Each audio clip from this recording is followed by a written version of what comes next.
Garuda Express, an international courier service.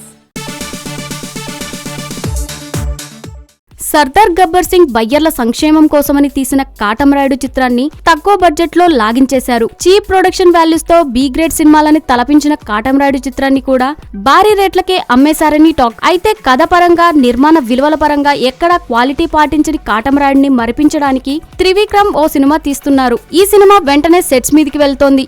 April 6 నుంచి ఈ చిత్రం షూటింగ్ మొదలవుతుంది. దసరాకి సినిమా విడుదల చేసేలా త్రివిక్రమ్ ప్లాన్ చేస్తున్నాడు. లొకేషన్స్ తో సహా అన్ని ఈ చిత్రానికి ముందే డిసైడ్ అయిపోయాయి. త్రివిక్రమ్, పవన్ ల పారితోషికాలు కలుపుకొని ఈ చిత్రానికి 100 కోట్లు ఖర్చు పెట్టబోతున్నారట. థియేట్రికల్ బిజినెస్ నుంచే 100 కోట్లు వసూలు అయిపోయే అవకాశాలు ఎక్కువే కనుక ఇది నిర్మాతపై భారం అవదు. 100 కోట్లతో తీసే సినిమా క్వాలిటీ ఎలాగుంటుందనేది ప్రత్యేకంగా చెప్పనవసరం లేదు. అలాగే త్రివిక్రమ్ సినిమా అంటేనే వినోదానికి మినిమం గ్యారంటీ కనుక మిస్ఫైర్ అయ్యే అవకాశాలు కూడా తక్కువే. పవన్ ఫ్యాన్స్ ఎప్పుడెప్పుడా అని ఎదురు చూడాల్సిన పని లేకుండా ఈ చిత్రం ఇదే ఏడాదిలో విడుదల అవబోతుందనేది వారికి గుడ్ న్యూస్.